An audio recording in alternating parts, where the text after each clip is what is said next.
सो अब हम स्टार्ट कर रहे हैं एक्सरसाइज 1.4 का question number 2 real numbers class 10th।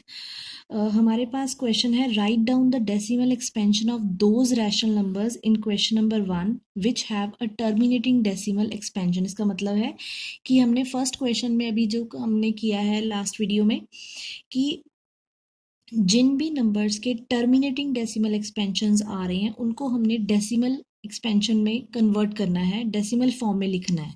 तो वो कैसे लिखते हैं हम, ये मैंने आपको पहले ही करा दिया था कि 3, 1, 2, 5 पहले हम को प्राइम चेक करते हैं। जैसे ये नंबर्स को प्राइम है, ये टर्मिनेटिंग आया था आपको फर्स्ट क्वेश्चन में, आपको पता है 3, 1, 2, 5 के हमने फैक्टर्स बना लिए, 5 की पावर 5 आ रहा था, ठीक है।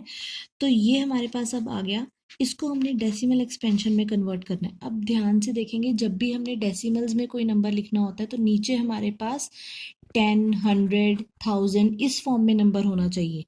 तो हमने इसको उसी फॉर्म में बनाने के लिए जितनी हमारे पास 5 की, जैसे अब यहाँ पे 5 की पावर 5 है तो उतनी ही हमें 2 की पावर भी लेनी पड़ेगी। जैसे 2 की पावर 5 से हम डिवाइड करेंगे तो हमें मल्टीप्लाई भी करना पड़ेगा इसको 2 की पावर 5 के साथ, ताकि नीचे हमारे पास क्या बन जाए 10 की पावर 5। मतलब हमने नीचे 0 0 वाले नंबर बनाना, जैसे 10 बना लें या 100 बना लें या 1000 बना लें, डिपेंडिंग अपॉन कि आपका क्वेश्चन आपसे क्या एक्सपेक्ट कर रहा है। जैसे कि यहाँ पे 5 की पावर 5 है तो हमें 2 की पावर 5 से मल्टीप्लाई इसको करना पड़ेगा। तो हमारे पास ये हमारे पास आ गया 13 इंटू 32 अपॉन, अब मैं इसको क्या लिख सकती हूँ 2 इंटू 5 की पावर 5 भी हम लिख सकते हैं इसको।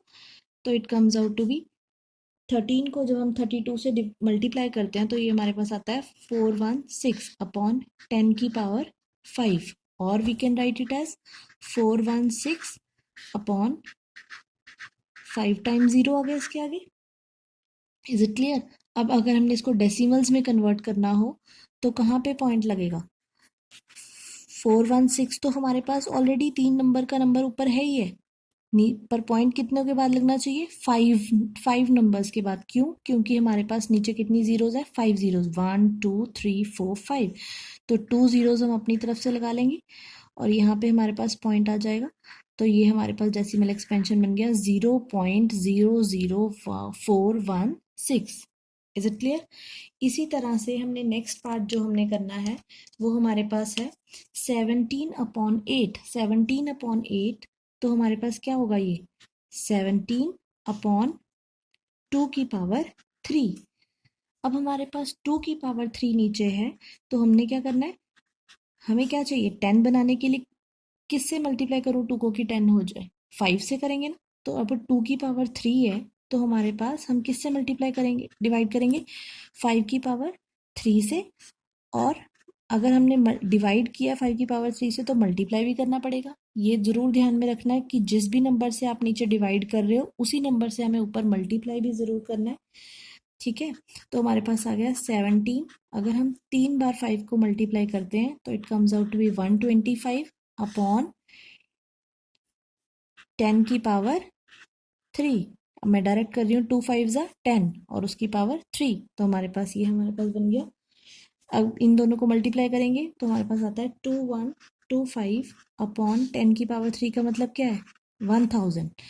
तो हमारे पास डेसिमल कहाँ लगेगा, 3 प्लेसेस छोड़ के 1 2 3, क्योंकि हमारे नीचे कितने जीरोज हैं, 3 जीरोज हैं, 1 2 3। तो 3 ऊपर से हमारे, क्योंकि ऊपर वाला नंबर 4 डिजिट नंबर है तो हमारे पास क्या बन जाएगा, और हमेशा लास्ट से काउंट करना है 1 2 3।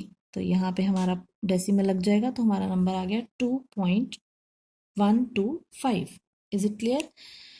नेक्स्ट हमारे पास है 15/1600। ये हम पीछे भी इसके फैक्टर्स बना चुके हैं तो अब मैं दोबारा से नहीं कर रही हूँ। तो हमारे पास ये आ गया 3 इंटू 5/2 की पावर 6 इंटू 5 इंटू 5। तो ये तो पहले ही कैंसिल हो गया तो हमारे पास बचा 3/2 की पावर 6 इंटू 5, यही आया। अब हमने इसको किससे मल्टीप्लाई करना है, अब हमने इसको मल्टीप्लाई करना है क्योंकि एक ऑलरेडी 5 हमारे पास है। 10 बनाने के लिए हमें और कितनी पावर चाहिए 5 की, 5 की पावर 5 चाहिए, तभी 6 हो जाएंगे ना, 1 + 5 6, 6 पावर 5 की चाहिए और 6 ही पावर हमारी 2 की है, पर ये हमारे पास ऑलरेडी था। हमने किससे मल्टीप्लाई किया है? 5 की पावर 5 से नीचे मल्टीप्लाई किया, तो ऊपर भी हम 5 की पावर 5 से ही मल्टीप्लाई करेंगे, तो it comes out to be 3 into 3125 upon, ये हमारे पास बन गया 2 की पावर 6 इंटू 5 की पावर 6। तो ये हमारे पास कितना आ गया? 3 को मल्टीप्लाई करेंगे जब हम 3125 से, ही आ जाएगा 151,739 अपॉन हमारे पास आ गया 10 की पावर 6। Is it clear? तो ये हमारे पास बन गया 975 अपॉन 1000000, 6 जीरोज आ गई। तो अब हमारे पास पॉइंट डेसिमल, अगर हमने इसको डेसिमल में कन्वर्ट करना है तो कहाँ लगेगा? 5739, ये तो ऊपर पहले ही था नंबर। कितने नंबर्स के बाद डेसिमल लगना चाहिए? 6 नंबर के बाद, क्योंकि हमारे नीचे क्या है? 6 जीरोज हैं।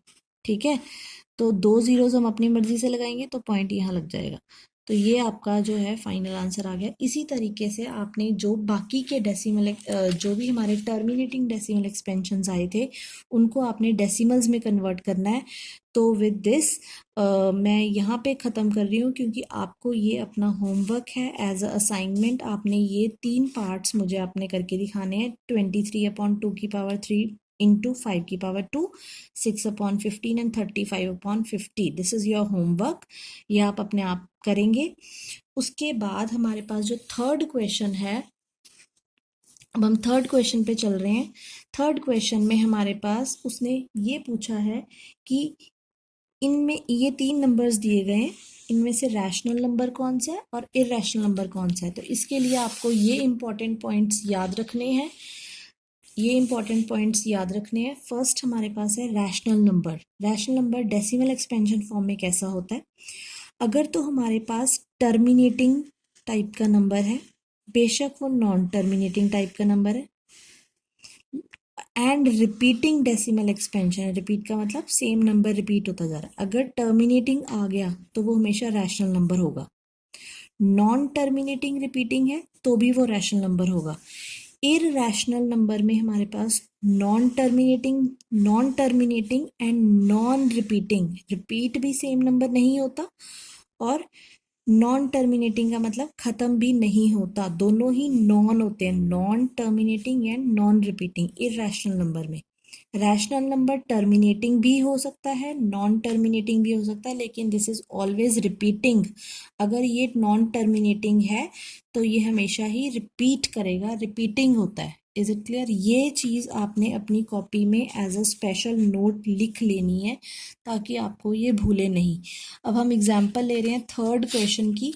जो थर्ड क्वेश्चन है, इसमें अभी मैंने बताया कि जो नंबर टर्मिनेट हो जाएगा वो हमेशा क्या होता है? Rational number. इसके आगे आगे ये कंटिन्यू नहीं हो रहा है ना, नहीं हो रहा ना कंटिन्यू, ये 9 पे ख़त्म हो गया। 43.1234567 9 पे ये स्टॉप हो गया। तो ये हमारे पास कौन सा नंबर होगा? टर्मिनेटिंग है। ठीक है, तो हमारे पास ये बन गया रैशनल नंबर। अब ये नेक्स्ट नंबर आप देख रहे हैं, एक तो ये नॉन टर्मिनेटिंग है, पहला पॉइंट नॉन टर्मिनेटिंग है, नॉन ही रिपीटिंग है। क्यों? क्योंकि पहले था 120, फिर आ गया पहले 120 था, फिर 1200 आ गया, फिर 12,000 आ गया। सेम नंबर नहीं ना रिपीट कर रहा। पहले 1 जीरो थी, फिर 2 जीरोज आ गई, फिर 3 जीरोज आ गए, फिर 4 जीरोज आ गई। एक ही नंबर रिपीट नहीं कर रहा, अलग अलग नंबर जीरोस बढ़ती जा रही हैं। जैसे पहले 1 थी, फिर 2 हो गई, फिर 3 हो गई, फिर 4 हो गई। तो ये कौन सा नंबर बन गया? Irrational number. Irrational number.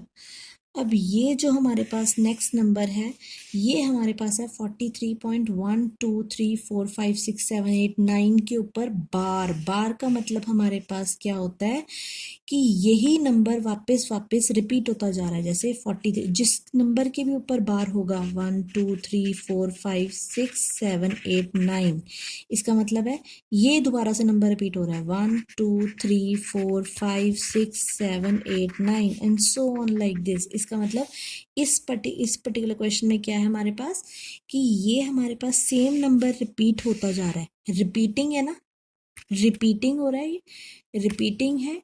और ये नॉन टर्मिनेटिंग है, तो ये हमारे पास क्या बन गया, कौन सा नंबर बन गया, ये रैशनल नंबर। आप ये दो पॉइंट्स जो मैंने लिखे हैं, ये ध्यान से अपनी अपनी नोटबुक्स में नोट कर लेंगे। रैशनल नंबर क्या होते हैं, टर्मिनेटिंग, अगर टर्मिनेटिंग है तो वो रैशनल नंबर होगा, नॉन टर्मिनेटिंग और रिपीटिंग डेसिमल एक्सपेंशन है तब भी वो रैशनल नंबर होगा। इररैशनल वाली फॉर्म कौन सी होती है, दोनों ही non terminating and non repeating, खत्म भी नहीं होगा और वो सेम नंबर रिपीट भी नहीं करेगा, तो वो इररैशनल नंबर होता है। ये पॉइंट्स अगर आपके दिमाग में रह जाएंगे तो आपको बहुत ही इजी होगा समझने के लिए कि कौन सा रैशनल नंबर डेसिमल एक्सपेंशन है और कौन सा नॉन टर्मिनेटिंग या नॉन रिपीटिंग डेसिमल एक्सपेंशन है, तो वो इररैशनल नंबर होगा। आई होप कि आपको समझ आ गया होगा। Thank you.